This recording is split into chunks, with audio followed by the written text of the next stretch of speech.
Yes, जैसे कि हमने देखा कि 31 मार्च 2019 को हमारे जो 21 पब्लिक सेक्टर बैंक्स हुआ करते थे वो 1 अप्रैल 2019 को मर्जर के बाद 18 पब्लिक सेक्टर बैंक्स जो है वो रह गए।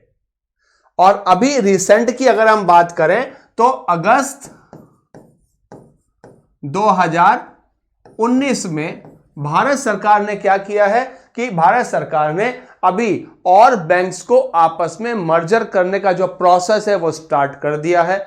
और भारत सरकार का कहना है कि 31 मार्च 2020 को हमारे जो है कुल 20 पब्लिक सेक्टर बैंक्स जो है वो रह जाएंगे। और अगले 2 से 3 सालों में ये जो 12 पब्लिक सेक्टर बैंक जो 31 मार्च 2020 को बचेंगे, इसमें से भी कुछ और बैंक्स को मर्ज कर दिया जाएगा और कुल हमारे देश में जो सरकारी बैंकों की संख्या है वो घटकर 6 या 7 रह जाएगी। अब सबसे इंपॉर्टेंट चीज, हमने बोला कि पहले 31 मार्च 2017 को 7 पब्लिक सेक्टर बैंक्स को मर्ज कर दिया गया एसबीआई में और अन्य बैंकों में। फिर हमने क्या किया, 31 मार्च को जो 21 पब्लिक सेक्टर बैंक थे इसमें हमने bank of Baroda, Vijaya bank और देना बैंक को आपस में मर्ज कर दिया। और अभी भारत सरकार ने एक नया स्टेप लिया कि और बैंक्स को आपस में क्या कर दिया, मर्जर कर दिया। उसका प्रोसेस भी स्टार्ट कर दिया गया है। लेकिन मर्जर क्यों, आखिर क्या फायदा है मर्जर से? क्या भारत सरकार इस मर्जर को लेकर क्यों जो है इतनी उत्सुक है? उसके कई सारे कारण हैं। जैसे मैं आपको पहले ही बता चुका हूं कि मर्जर का सबसे बड़ा कारण यह होता है कि अपने बैंकों को एक बड़े बैंकों में कन्वर्ट करना। यानी कि हमारे जो छोटे बैंक हैं, यानी एक्चुअली क्या होता है कि जो बैंक्स होते हैं या कोई कंपनी है, अगर वो वर्ल्ड की टॉप 50 कंपनी में शामिल होती है तो इंटरनेशनल जो उसकी रैंकिंग है उसमें उसको आसानी मिल जाती है और उसका जो इंटरनेशनल जो कैपिटल मार्केट है उसमें उसकी लिस्टिंग भी आसान हो जाती है। यानी कि वो कंपनी अंतर्राष्ट्रीय पटल पर अपनी एक अलग पहचान छोड़ सकती है, प्लस उसके अलावा जो है वो किसी अन्य बैंक के साथ जो है कोलैबोरेट भी कर सकती है, अंतर्राष्ट्रीय स्तर पर जाकर जो है वो काम कर सकती है। और विदेशी पूंजी को उसको लेने में क्या हो जाती है, सरलता हो जाती है, रेटिंग अच्छी हो जाती है। दैट इज द रीजन कि जो भारत सरकार है वो इन मर्जर के ऊपर जो है काम कर रही है।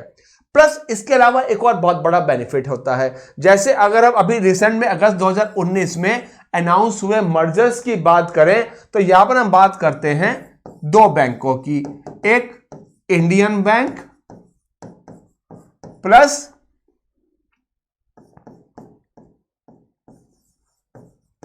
Allahabad bank.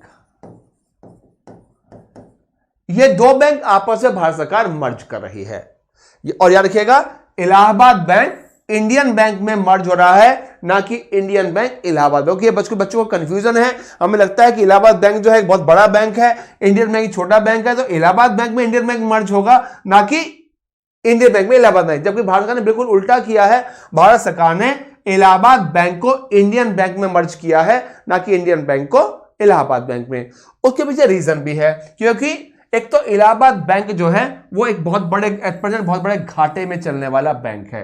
At present Bharat सरकार के केवल 2 या 3 पब्लिक सेक्टर बैंक है जो प्रॉफिट में चल रहे हैं, जैसे इंडियन बैंक है, सिंडिकेट बैंक है और एक और 2-3 बैंक है जो प्रॉफिट चल रहा है। अदरवाइज इसके अलावा जितने बैंक थे हमारे वो सब घाटे में चल रहे थे, अगर हम 31 मार्च 2019 की बात करें। और इलाहाबाद बैंक में जब पीएनबी में जब फ्रॉड हुआ, जो नीरव मोदी जो इंसिडेंट हुआ, उसके बाद उसके जो तार थे काफी सारे इलाहाबाद बैंक से भी जुड़े हुए पाए गए। काफी सारी समस्याएं रही इलाहाबाद बैंक में। इसीलिए जो भारत सरकार है वो इलाहाबाद बैंक को इंडियन बैंक में मर्ज कर रही है। अब इसका benefit, Allahabad Indian bank headquarter कहां पर है इसका, चेन्नई। इलाहाबाद बैंक हेडक्वार्टर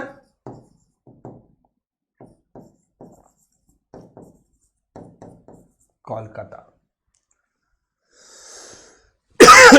यानी कि बहुत सिंपल सी एक बात है कि जो इंडियन बैंक है इसकी ज्यादातर ब्रांचेस कहां पर होंगी? साउथ इंडिया में होंगी। जबकि इलाहाबाद बैंक जो है इसकी ज्यादातर ब्रांचेस कहां पर होंगी? वो या तो ईस्ट इंडिया में होंगी या नॉर्दर्न इन पार्ट्स में। ये हमने देखा भी है हमने कि अगर हम नॉर्थ इंडिया की बात करें तो यहां पर हमें इंडियन बैंक की ब्रांचेस बहुत कम मात्रा में देखने को मिलती है। अब जब ये दो बैंक मर्ज हो जाएंगे यानी कि इंडियन बैंक की पहुंच अपने आप कहां तक पहुंच जाएगी? कोलकाता तक पहुंच जाएगी ज्यादा से ज्यादा ईस्टर्न इंडिया में, और इलाहाबाद बैंक कहां पहुंच जाएगा? साउथ में पहुंच जाएगा। यानी कि आपस में लोगों को जो है वो सरलता हो जाएगी आपस में काम करने में, पहली चीज। दूसरी चीज सबसे इंपॉर्टेंट चीज है, जो सबसे बढ़िया चीज आती है इसके अंतर्गत, कि जो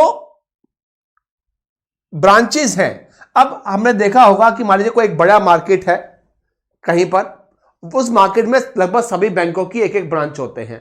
मान लीजिए हम किसी एक जगह की बात कर ले, मान लीजिए हम दिल्ली में एक कनॉट प्लेस की बात कर लेते हैं। मान लीजिए दिल्ली में कनॉट प्लेस में जो है इंडियन बैंक की भी ब्रांच है और इलाहाबाद बैंक की भी ब्रांच है, एक मिनट के लिए हम मान के चलते हैं। अब यानी कि दोनों का जो बिजनेस है आपस में बटा हुआ बिजनेस है। अब यदि हमने इंडियन बैंक इलाहाबाद बैंक को आपस में मर्ज कर दिया यानी कि दोनों का बिजनेस क्या हो गया? क्लब हो गया। यानी कि हम उतने ही स्टाफ में, कम स्टाफ में, और क्या होगा? बिजनेस भी बड़ा हो जाएगा, लोगों को भी सरलता हो जाएगी, प्लस इसके अलावा जो स्टाफ है, स्टाफ को भी हम क्या कर देंगे यहां पर? अपने आप कम हो जाएगा।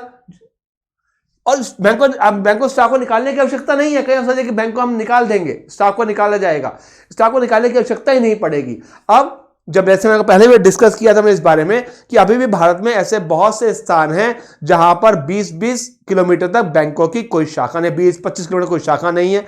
अब इंडियन बैंक क्या कर सकता है? उन स्थानों पर अपनी ब्रांचेस खोल सकता है जहां पर जो है कस्टमर बेस तो है लेकिन कोई ब्रांच नहीं है, और ये यहां पर जो स्टाफ, जो एक्सेस स्टाफ होगा, उनको वहां पर जो है पोस्ट किया जा सकता है। यानी कि एक तो आउटपुट में वृद्धि हो जाएगी, बिजनेस में वृद्धि हो जाएगी, और इसके अलावा जब इन दो बैंकों को आपस में मर्ज कर दिया जाएगा तो इनका जो कैपिटल है, इनकी जो पूंजी है, वो भी क्या हो जाएगी? बड़ी हो जाएगी। यानी कि ये अपने एक अंतर्राष्ट्रीय स्तर पर जा सकते हैं, यानी कि अंतर्राष्ट्रीय बाजार में इनको लिस्टिंग करने में भी सरलता आ जाएगी। सो that is the thing, Bharat सरकार जो है इन बैंकों को जो है आपस में मर्ज कर रही है। प्लस इसके अलावा एक और बहुत बड़ा बेनिफिट जो है वो सामने आता है कि हम बाद में बात करते हैं फाइनेंशियल इंक्लूजन की, यानी कि इससे क्या होगा? फाइनेंशियल इंक्लूजन में भी जो है वो मदद मिल जाएगी। प्लस इसके अलावा जो सबसे बेनिफिट भारत सरकार को बेनिफिट होगा वो ये होगा, आपको पता होगा जितने हमारे पब्लिक सेक्टर बैंक्स होते हैं, मान लीजिए अभी हम 18 की बात करें, पब्लिक सेक्टर भारत सरकार क्या करती है? इनको बार बार रिकैपिटलाइज करती है, रिकैपिटलाइजेशन ऑफ बैंक्स। यानी कि भारत सरकार बार बार इन बैंकों को क्या करती है? पैसा देती रहती है जब इनको आवश्यकता पड़ती है। यानी कि भारत अपना पैसा कहां से लाती है? बजट में इसके लिए क्या करती है? प्रोविजंस करती है। यानी कि वो पैसा जो भारत सरकार कहीं और यूटिलाइज कर सकती थी, वो उन्होंने क्या किया? अपने ही बैंकों को देने में यूज कर दिया। यानी कि हमारा क्या हो गया? वित्तीय घाटा क्या हो गया हमारा, जिसको बोलते हैं फिस्कल डेफिसिट, क्या हो गया? अपने आप बढ़ गया। यानी कि अगर आप बैंकों की संख्या कम कर देंगे तो सरकार को बैंकों को जो पूंजी देनी होती है उस पर भी कमी करनी पड़ जाएगी अपने आप ही। यानी कि हमारा जो वित्तीय घाटा जो है उसको सुधारने में भी क्या मिलेगी? मदद मिलेगी। जैसे अभी हम बात करें रिसेंटली, जब हमने सरकार ने जब अगस्त में जब बैंकों के मर्जर को अनाउंस किया, बोला कि भारत सरकार क्या करेगी? करीब 80,000 करोड़ बैंकों को देगी रिकैपिटलाइजेशन के लिए। अब जब आपको 80,000 रुपए देने ही हैं, अब यहां पर क्या कर सकते हैं? देने की आवश्यकता ही नहीं पड़ेगी, आपके पास कम बैंक है, आपको कम लोगों को देने की आवश्यकता पड़ेगी। So that is the reason कि भारत सरकार जो है इन मर्जर्स को जो है वो सक्सेसफुल करने के लिए जो है काम कर रही है, ताकि सरकार की पूंजी में बचत हो, स्टाफ का प्रॉपर यूटिलाइजेशन हो, बैंकों के अपने खुद के खर्चे खत्म हो। क्योंकि देखिए मान लीजिए कहीं पर हेड ऑफ, कहीं पर मान लीजिए दिल्ली की ही बात करें, दिल्ली में इंडियन बैंक का भी एक ऑफिस होगा, इलाहाबाद बैंक का भी जनरल ऑफिस या रीजनल ऑफिस होगा, और अब क्या हो जाएगा? आपको दोनों ऑफिस को मर्ज करके एक ऑफिस करना पड़ेगा। जैसे हम बात करें एसबीआई की, जब एसबीआई का जब जो एसोसिएट बैंक से और भारतीय महिला बैंक था, जब इन बैंकों का एसबीआई से आपस में मर्जर किया गया तो करीब 40 के आसपास जो उनके जो रीजनल और जोनल ऑफिसेस थे उनको क्या कर दिया गया, बंद कर दिया गया, क्योंकि तब एसबीआई का जो था जोनल ऑफिस वहां पर था, उसके साथी के अंतर्गत काम कर दिया गया, यानी कि उन स्टाफ का प्रॉपर यूटिलाइजेशन भी हुआ, आपका जो काम था, काम तो वही का वही हुआ सारा का सारा।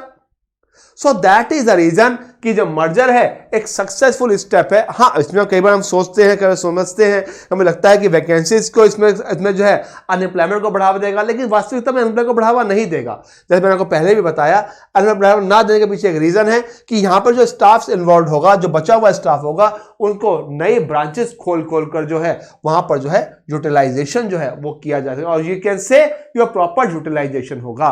दैट इज द रीजन कि जो भारत सरकार है इसके अंतर्गत जो है मर्जर के लिए जो है वो तेजी से जो है वो काम कर रही है।